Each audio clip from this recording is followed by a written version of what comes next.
ఒకనాడు దళితుల పట్ల చాలా దారుణంగా ప్రవర్తించింది సమాజం. ఆ టైంలో వాళ్ళని ఇంట్లోకి రానియకపోవడం, లేదా వాళ్ళకి ప్లేట్లో భోజనం పెట్టకపోవడం, ఇలా ఎత్తివేయడం లాంటి, లేకపోతే మంచినీళ్ళు కూడా వాళ్ళు తాగే గ్లాసులు ఇంకెవరు తాకపోవడం, వాళ్ళు ఎదురు పడకూడదంట, ఇట్లాంటి అరాచకం జరిగింది. దశాబ్దాల పాటు జరిగింది. ఆ తర్వాత దేశానికి స్వతంత్రం వచ్చాక ఆ పరిస్థితిని చక్కదిద్దే చర్యల్లో భాగంగా తీసుకొచ్చింది ఎస్సీ ఎస్టీ అట్రాసిటీస్ యాక్ట్. కులం పేరుతో వివక్ష చూపించడం, కులం పేరుతో దూషించడం చేస్తే కనుక ఎస్సీ ఎస్టీలకి అది శిక్ష. అది చాలా బాధ్యతాయుతమైనటువంటి చట్టం, చాలా అవసరమైనటువంటి చట్టం. ఇది వచ్చాక చాలా వరకు మార్పు జరిగింది. భయపడ్డారు ఎస్సీ ఎస్టీలని ఏదన్నా అనాలంటే. దాని పర్యవసానమే ఇవాళ రోజున ఎస్సీ ఎస్టీలు మంచి విద్య, ఉన్నత స్థితికి రావడానికి కారణమైంది ఈ చట్టం. అయితే రోజు పోయే కొద్ది ఈ చట్టాన్ని దుర్వినియోగం చేయడం ప్రారంభమైంది. రాజకీయ నాయకులు దూరాక, లేదంటే కరప్టెడ్ పోలీస్ ఆఫీసర్ లేదా పొలిటికల్ పోలీస్ ఆఫీసర్స్ ఈ చట్టాన్ని దుర్వినియోగం చేస్తున్నారు. ఎట్లాగా? ఎవరి మీదనన్నా కోపం వచ్చిందంటే, లేదు ఏ కేసులోనైనా సరే ఆ పర్సన్, కంప్లైంట్ ఇచ్చే పర్సన్ ఎస్సీ అయితే చాలు, ఎస్సీ ఎస్టీ అట్రాసిటీస్ యాక్ట్. మామూలుగా మర్డర్ అటెంప్ట్ జరిగింది, లేదా ఇద్దరు తిట్టుకుంటే అది వ్యక్తిగతమైనటువంటి ఆస్తి వివాదమో కుటుంబ వివాదం అయితే, దాంట్లో ఒక పర్సన్ కనుక ఎస్సీ అయితే ఎస్సీ ఎస్టీ కేసు పెడుతున్నారు, ఎస్సీ పేరుతో తిట్టారు అన్నట్టు. ఇలాగా ఆ చట్టాన్ని దుర్వినియోగం చేయడంతో నిజంగా ఆ చట్టపు స్ఫూర్తి క్రమంగా దెబ్బతింటోంది. రెండు రకాలైన చట్టాలు నిజంగా ప్రజల కోసం తేబడినాయి. అవి వచ్చాక మంచి మార్పు కూడా జరిగింది. ఒకటి వరకట్న వేధింపుల చట్టం, ఈ ఎస్సీ ఎస్టీ యాక్ట్.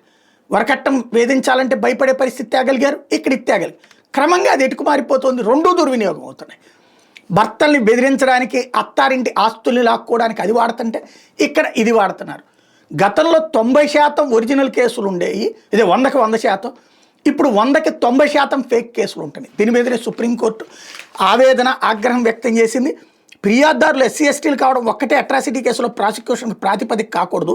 నేరారోపణలు పూర్తిగా బాధితుడి కులం గురించే జరిగినట్టు ఉండాలి.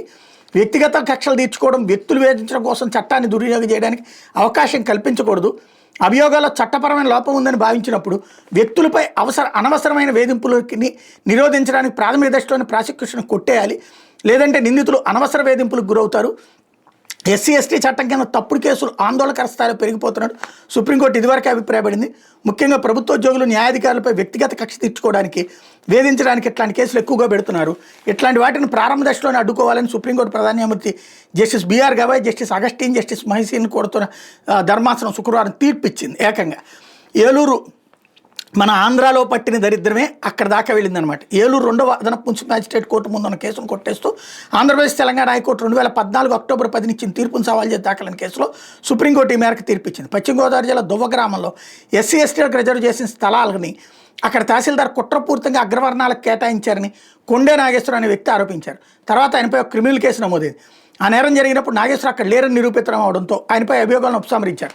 ప్లాట్ల కేటాయింపులు, అవకతవకల గురించి తాను అధికారులపై ఆరోపణలు చేసినందుకు ప్రతీకారంగానే తనను కేసులో ఇరికించారని, తాను ఎస్సీ కావడం వల్లే తప్పుడు కేసు నమోదు చేశారంటూ నాగేశ్వరరావు తహసీల్దార్, పోలీసు అధికారి సహా పలువురు ప్రభుత్వ అధికారులపైన ఎస్సీ ఎస్టీ అట్రాసిటీ నిరోధక చట్టం కింద కేసు పెట్టారు.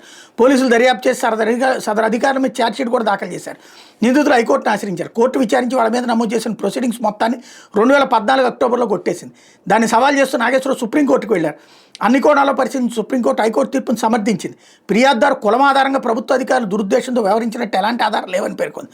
ఫ్లాట్ల కేటాయింపులో జరిగిన తప్పులు అప్పటికే సరిదిద్దినట్టు తేల్చి చెప్పింది.